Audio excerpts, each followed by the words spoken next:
As promised, here are my what I believe are the top 10 worst films of this summer. Some are pretty unique. I actually have 10 as a well. I guess I was gonna do 8, but I thought no, there's too many films I didn't like. Number 10 is The Expendables 3. I mean, this is one of those like, okay, I knew exactly what I was getting into, but jeez, this film was so dumb. I mean, at least with Expendables 2, I had fun with it. This was doing the best to bore the shit out of me. That's how, and like, I'm sick of like, I'm sick of like, like all these like actors, like, all the big action actors, they're all jammed into the film. I'm sick of them thinking like, they all think like, they're like, everything they do is fresh and good and original and stuff like that. No, they need to stop making movies. Like, I'm sorry, I'm sick of these generic action films that come out and no one watches them. And then, like, I don't know. I'm just sick of them coming out all the friggin' time, really. And I'm usually stuck watching them with friends. Number 9 is The Purge Anarchy. Well, not god-awful, just kind of bleh. The posters look cool, though. Number 8 is The Giver, and I had to read this book in grade 5, or was it grade 5 or 6? Grade 6, I believe. I hated this book. This film is everything that I hated about that book. Not in terms of like, just like a lot of the stuff was just how the book was written, its characters were poorly done, its story and just other things. Like, this film basically emphasizes everything I hate about that book, which I guess is an accomplishment. I don't know. It was just weird, really, and Meryl Streep. Number 7 is Maleficent. Oh god, I am sick to death of these Alice in Wonderland wannabe films.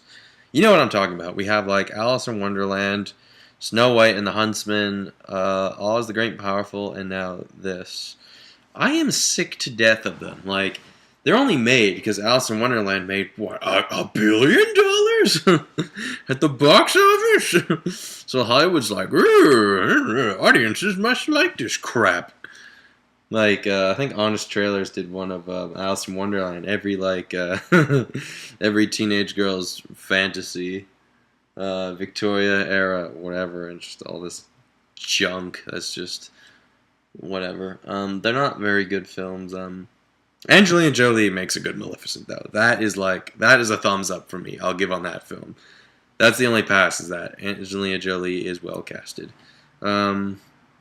But it's just generic, not interesting, and just like, look, we're visual effects, we're all fancy and stuff like that. Oh well. Number 6 is Tammy. Bleh. But, really, what did you expect? It's just Melissa McCarthy playing Melissa McCarthy. Number 5, and this might surprise you, is Transformers: Age of Extinction. Yeah, I know. People hate this film. I think it's dumb. I gave it a good review because I didn't have to pay for watching the movie. But I don't hate this film so much in that, well, apart from I got it for free, but that I knew what I was getting into. Like, okay, it's Transformers. I don't expect Michael Bay to ever do anything good or original or something different. Like, this could have been his chance to, like, reinvent, sort of revamp it, like, do something different. And for a while, for a little bit, kind of, but, like, just barely. Which, it was just an opportunity wasted, I mean, and, me and Bandit sort of nitpicked this movie to death, and this film is critic-proof and audience-proof. We can sit there hating on it all day, but we all saw it.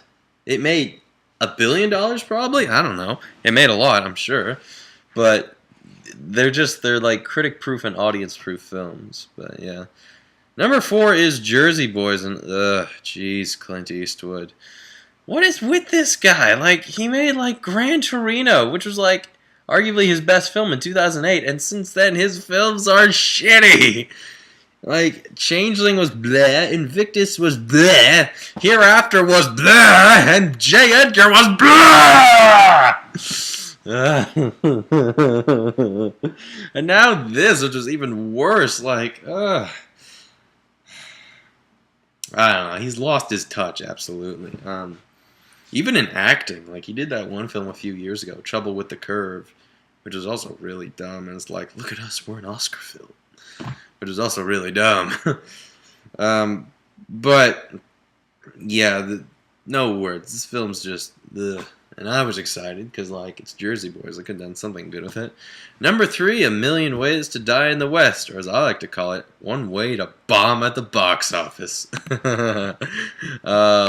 Yeah, there's no surprise. This film is like just not funny, not like clever, just like Seth MacFarlane needs to realize that what works for television does not work for film.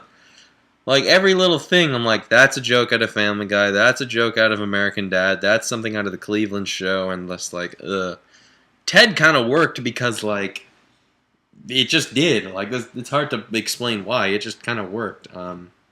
This doesn't work. Like, even, like, Liam Neeson couldn't save the movie, and he's like, yeah, my favorite actor. He can't, like, he couldn't even save this stupid film, and, like, there's like 50 million big names in it, and like, I don't know. It was just really dumb.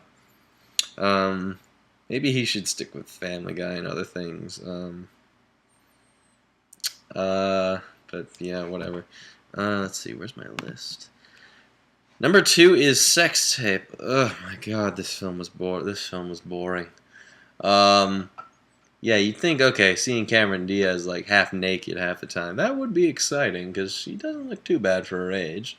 But man, like this film needed Viagra. It was just no energy, no nothing. It's just like everything goes on for like 8 minutes too long, and it's just like really boring and just like it's a clever premise, I think. Like like. They made a sex tape and it went viral. That I think that's kind of funny, but there was just nothing else to it though, which is the problem. Jason Segel, like he lost a bunch of weight though. What I noticed in this film, I'm like, whoa, he looks like he lost like 50 pounds. So if he did, congratulations to him.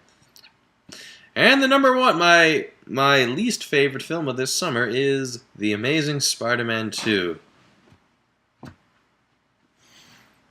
You're probably wondering, like, yeah, the film was bad, but is it bad enough to be your least favorite? Yeah, it is. This was a wasted opportunity. Like, for both superheroes and Spider-Mans. Like, Bandit and I did a podcast on this, and I agree with him when he says, I'm still waiting for that one film to be like, this is why Spider-Man is the greatest, is like one of the best superheroes ever. The original Spider-Man 2 came very close. There's just a few things here and there I'm like, well, not quite, but like I'm still waiting for that. Just be like, well, why is this hero so like special? Why does he get like, entire film series? What makes him so special basically? And like it was overstuffed, like too long, and just like so many like things. I kept wondering like how, why. After Gwen Stacy dies and it cuts to her funeral, I'm just like, well, who was blamed for that? Was Spider-Man blamed for it? Was Green Goblin blamed for it? There's like 3 villains, and like the problem is that this film focuses way too much on the Spider-Man world than it does Spider-Man. Now, the saving grace of this film is, of course, Gwen Stacy and Peter Parker, like seeing, their chemistry and stuff. That was the saving grace, but that's not going to carry this movie. And as Bandit said, everything is Spider-Man's fault. Like, Gwen Stacy dies, that's his fault. Electro's getting tortured, that's his fault. Gwen Stacy's dad died in the first film. That's also his fault. But yeah, I don't know, like, whatever. And, of course, the marketing. Jesus. What the hell? Like, you could, like, there's a video on, like, Dailymotion or whatever. Like, someone made, like 27 minutes worth of actual film footage from the trailers and stuff. Like, yeah, I get it was a big film, but did it need that much marketing? I don't know. But yeah, those are my what I consider to be the top 10 worst films of this summer. Do you agree with any of them? Uh, or whatever? I don't know. But what do you guys think? What was your least favorite film of the summer? I'm curious. There we go. Yeah, comment below, let me know. And yeah, it's been a decent year for summer films. Oh wait, honorable mentions, or dishonorable mentions, I guess. Sin City, A Dame to Kill For. Blah, blended. um, Ninja Turtles, I guess. Now, anyone who knows me knows I didn't hate Ninja Turtles. I just thought like it was kind of meh, really, just nothing really special. Just kind of boring. But not enough to be like, oh, this is the worst film this summer. If you hated Ninja Turtles, go ahead. I don't care. If you hated it, I can see why. But personally, I don't hate Ninja Turtles. I just don't think it's anything worthwhile. And it's a shame because I was excited for it.